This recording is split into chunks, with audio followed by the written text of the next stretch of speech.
سامعین کو السلام علیکم۔ نبی پاک صلی اللہ علیہ وآلہ وسلم کے صحابہ میں ایک نام حضرت کعب بن مالک رضی اللہ تعالی عنہ، نبی پاک صلی اللہ علیہ وسلم کے جانثار صحابہ، بہت اونچے لیول کے ایمان والے۔ سورہ توبہ میں یہ تین صحابہ، کعب بن مالک، ربیع بن مرارہ اور حلال بن امیہ، ان کی توبہ کا ذکر ہے، اور ان کی توبہ کی وجہ سے یہ سورت کا نام سورہ توبہ رکھا گیا ہے۔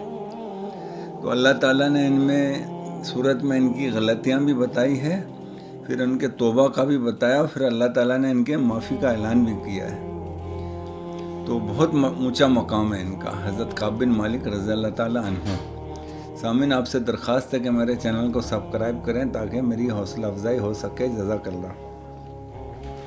حضرت کعب رضی اللہ تعالیٰ عنہ مدینہ کے رہنے والے اور نبی پاک صلی اللہ علیہ وسلم سے عشق کرنے والے صحابی تھے۔ یہ تمام غزوات میں رسول اللہ صلی اللہ علیہ وسلم کے ساتھ رہے۔ جنگ موتا کا جب موقع آیا اور اعلان ہو گیا کہ سب لوگوں کو جانا ہے، جو نہیں جائے گا وہ منافقین میں سے شامل ہوگا، تو اطراف کے بھی جتنے مسلمان تھے سب اس میں شامل ہو گئے۔ 30,000 کے قریب، بلکہ اس سے زیادہ ہی لشکر جمع ہو گیا جنگ موتا میں جانے کے لیے۔ رسول اللہ صلی اللہ علیہ وسلم نے جب لشکر کو چلنے کا حکم دیا تو لشکر چل پڑا۔ حضرت کعب رضی اللہ تعالیٰ عنہ کی بھی مکمل تیاری تھی، تو انہوں نے سوچا کہ ابھی تو اتنا بڑا قافلہ ہے، کچھ سوار ہے، کچھ پیدل ہے، چلنے میں بھی بہت وقت لگے گا، آرام سے آخر میں نکل جاؤں گا ان کے ساتھ۔ تو قافلہ نکل گیا، نکلتے نکلتے بہت ٹائم لگ گیا، یہ گھر میں بیٹھے رہے آرام سے۔ پھر قافلہ نکل گیا تو انہوں نے سوچا کہ قافلہ کہاں جائے گا، میرے پاس تو جو اونٹ ہے بہت برق رفتار تیز دوڑنے والا اونٹ ہے، تندرست اونٹ ہے، تو میں اگر کل بھی نکل جاؤں تو انہیں آرام سے ان تک پہنچ جاؤں گا، قافلے تک پہنچ جاؤں گا۔ تو انہوں نے دوسرے دن پہ ٹال دیا۔ پھر دوسرا دن جب آیا تو پھر ان کے ذہن میں خیال آیا کہ قافلہ اتنا زیادہ دور نہیں گیا ہوگا اور میں اس قافلے تک آرام سے انشاءاللہ پہنچ جاؤں گا، کوئی مسئلہ نہیں ہے اگر اس کے اگلے دن بھی نکل گیا۔ تو اسی طرح آج کل کرتے کرتے پھر ایک دن انہیں احساس ہوا کہ اب میں جتنی بھی رفتار سے جاؤں تو قافلے میں نہیں پہنچ سکوں گا۔ تو انہیں بہت دکھ، بہت افسوس، بہت ملال رہا۔ تو وہیں پر رہے، افسوس کے عالم میں پڑے رہے مدینے میں ہی۔ یہ فرماتے ہیں کہ جب میں کسی کام سے باہر نکلتا اور میں دیکھتا منافقین کو تو چند میرے کو چہرے نظر آتے تو مجھے بہت برا محسوس ہوتا، تو پھر گھر میں جا کے بیٹھ جاتے ہیں۔ تو انہیں نہ جانے کا، اس میں قافلے میں شامل نہ ہونے کا بہت دکھ رہا انہیں۔ پھر یہ مدینے میں ہی رہے۔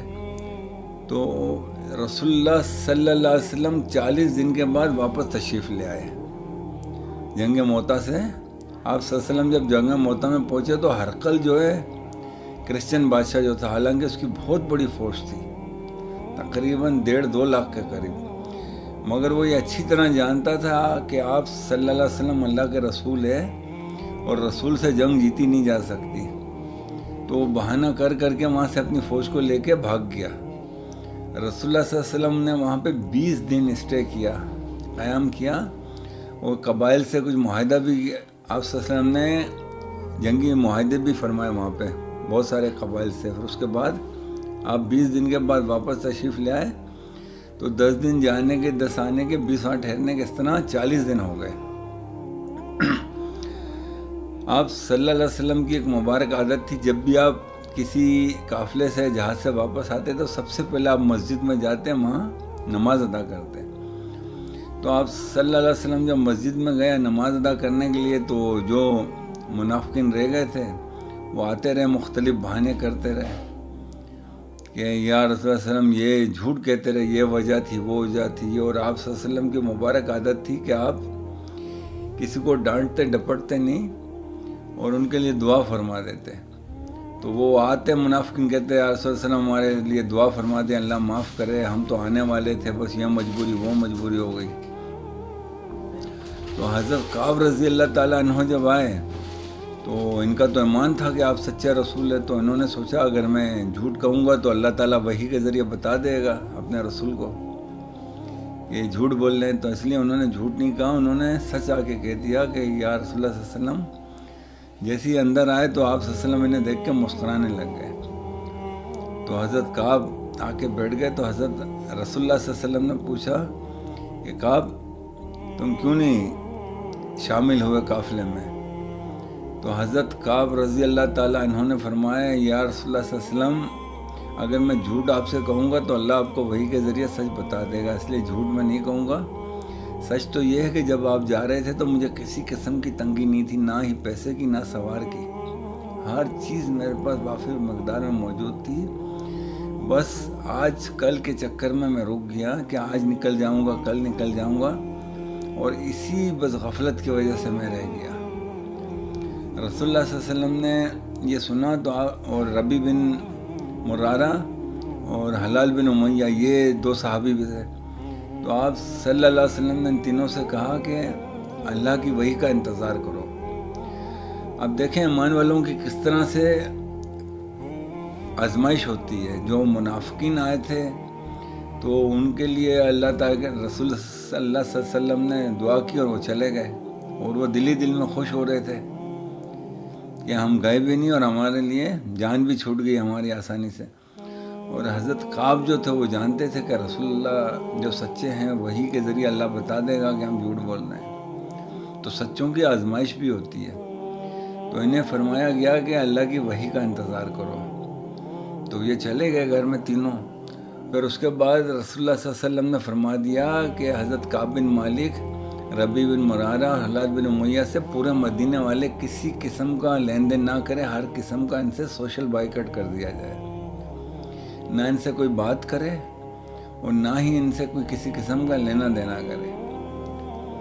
تو ایک نئی مصیبت ان پہ آ گئی، اب نہ ہی پورے مدینے میں کوئی ان کے بات کرتا نہ ان کی بات کا جواب دیتا، تو بہت پریشان رہنے لگ گئے یہ۔ اور مسجد میں آتے ہیں نماز پڑھنے تو رسول اللہ صلی اللہ علیہ وسلم ان کی طرف دیکھتے تو آپ صلی اللہ علیہ وسلم نگاہیں دوسری طرف کر لیتے، تو یہ بہت ہی اضطرابی کیفیت میں رہ رہے تھے اس وقت مدینے میں۔ تو اسی طرح بازار میں گھوم رہے تھے تو ایک دن روم کی طرف سے ایک سردار کا خط آیا ان کے پاس کہ تم بہت بلند پایا سردار ہو، بڑا مقام ہے تمہارا، اور میں نے سنا ہے کہ مدینہ والے تمہارے ساتھ اچھا سلوک نہیں کر رہے ہیں، اور تمہارے جیسے انسان کی قدر ہمارے پاس ہے، تم ہمارے پاس آ جاؤ۔ تو جب انہوں نے یہ خط پڑھا تو انہیں بہت غصہ آیا، انہوں نے خط کو پھاڑ کے پھینک دیا۔ یہ اب میرے ایسے حالات ہو گئے کہ ایک کافر مجھ کو یہ جواب بھجوا رہا ہے کہ میرے پاس آ جاؤ تم رہنے کے لیے، تو انہوں نے وہ خط پھاڑ کے پھینک دیا۔ پھر اس کے بعد ایک اور حکم آ گیا رسول اللہ صلی اللہ علیہ وسلم کی طرف سے ان تینوں صحابہ کے لیے کہ اپنی بیویوں کو سے علیحدگی اختیار کر لو۔ تو حضرت کعب رضی اللہ تعالیٰ عنہ نے اپنی بیوی کو مائکے بھجوا دیا اس کی والدہ کے گھر، اور ان دونوں صحابہ نے بھی۔ تو اب یہ اور زیادہ پریشان ہو گئے، پہلے تو بیوی گھر میں تھی اس سے بات کر لیتے تھے، اب نہ باہر کوئی بات کر رہا ہے نہ گھر میں ہے۔ تو سورہ توبہ میں اللہ تعالیٰ نے اس کی نشاندہی بھی فرمائی ہے کہ ان کی توبہ کے بارے میں کہ جب انہیں آزمائش میں ڈالا گیا تو زمین باوجود کشادہ ہونے کے ان پہ تنگ کر دی گئی، انہوں نے زمین کو تنگ محسوس کیا، مطلب نہ کوئی ان سے بات کر رہا ہے نہ لین دین کر رہا ہے، یہ تنہا ہو گئے۔ تو ان کے ایک رشتہ دار تھے حضرت کعب کے، وہ باغبانی کرتے تھے، یہ ان کے باغ میں چلے گئے، تو انہوں نے سلام کیا تو انہوں نے صرف جواب دیا، اور بات کرے تو وہ منہ ادھر کر لے کبھی منہ ادھر کر لے، تو یہ اپنی وضاحت پیش کرنے لگے۔ تو انہوں نے صرف اتنا کہا کہ اللہ اور اس کا رسول صحیح جانتا، اور کوئی جواب ہی نہیں دیا۔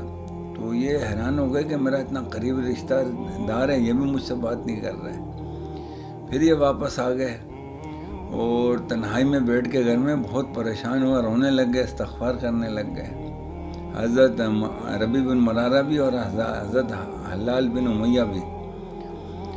تو اس طرح ان کو 50 دن گزر گئے۔ 50 دن جب گزر گئے تو اس کے بعد اللہ تعالیٰ نے وحی نازل کر دی رسول اللہ صلی اللہ علیہ وسلم کے ذریعے کہ ان کی توبہ قبول ہو گئی۔ تو رسول اللہ صلی اللہ علیہ وسلم یہ سن کے بہت خوش ہوئے، کیونکہ آپ تو جانتے تھے کہ یہ بہت مخلص اور بہت اچھے وفادار صحابہ ہیں۔ تو آپ صلی اللہ علیہ وسلم نے حضرت زبیر بن عوام رضی اللہ تعالیٰ عنہ کو بلایا، ان سے فرمایا کہ جا کے کعب کو خوشخبری سنا دو کہ اللہ نے ان کی توبہ قبول کر لی۔ تو حضرت زبیر رضی اللہ تعالیٰ عنہ صبح کا وقت تھا، یہ پیغام لے کے گئے۔ تو حضرت کعب اپنے گھر میں اداس اکیلے بیٹھے ہوئے تھے، تو حضرت زبیر وہاں سے گھوڑا دوڑاتے ہوئے آئے ان کے قریب، ان کے گھر کے پاس، اور ان کا نام زور سے پکار رہے تھے۔ تو یہ سمجھ گئے کہ ضرور کوئی خوشخبری ہے، ورنہ مجھ سے تو کوئی بات ہی نہیں کرتا تھا۔ تو حضرت زبیر ان کے نزدیک آئے اور انہیں خوشخبری سنائی کہ اللہ تعالیٰ نے وحی کے ذریعے تم تینوں کی توبہ قبول کر لی۔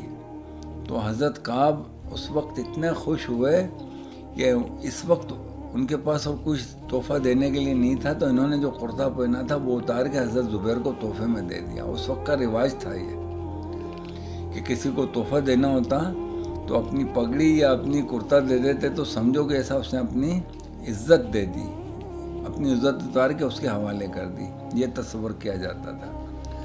تو حضرت زبیر نے خوشی سے اسے قبول کیا اور وہاں سے چلے گئے۔ تو دیکھیے کہ رسول اللہ صلی اللہ علیہ وسلم کی صحبت میں جو صحابہ رہے ہیں ان کی تربیت کس طرح ہوئی، اور 50 دن انہوں نے کس اذیت میں گزارے، اور پھر جھوٹ بھی نہیں کہا، سچ کہہ دیا، اور سچ کہنے سے پھر ان کے ایمان کی آزمائش بھی کی گئی۔ تو کتنی تکلیفیں جھیلنے کے بعد پھر ان کو توبہ نصیب ہوئی۔ تو رسول اللہ صلی اللہ علیہ وسلم کی غلامی کوئی اتنی آسان کام یا بچوں کا کھیل نہیں ہے کہ ہم رسول کے غلام ہیں اور حکم ایک بھی نہ مانیں، جبکہ پورے قرآن میں اللہ تعالیٰ نے فرمایا ہے کہ رسول جو آئے ہیں اسے ہم نے بھیجا ہے، ان کی اطاعت کرو، یہ جس کام سے منع کر دے تو وہ مت کرو، اور جس کی اجازت دیتا وہ کام خوشی سے کرو۔ تو رسول اللہ صلی اللہ علیہ وسلم نے ہمیں کتنے حکم دیے، اللہ نے قرآن شریف میں کتنے حکم دیے، افسوس کہ آج ہم کچھ بھی نہیں کرتے۔ حدیث میں کتنا حکم ہے، مگر افسوس کہ ہم کچھ بھی نہیں کرتے، اور دعویٰ ہے ہمارا کہ ہم مسلمان ہیں، محض کھوکھلے دعوے، کھوکھلے نعرے۔ تو دعا ہے کہ اللہ تعالیٰ ہمیں کلام پاک سے جڑنے کی توفیق عطا کر رہے، رسول اللہ صلی اللہ علیہ وسلم کی سیرت اور صحابہ کی سیرت کو اپنانے کی توفیق عطا کرے۔ جزاک اللہ۔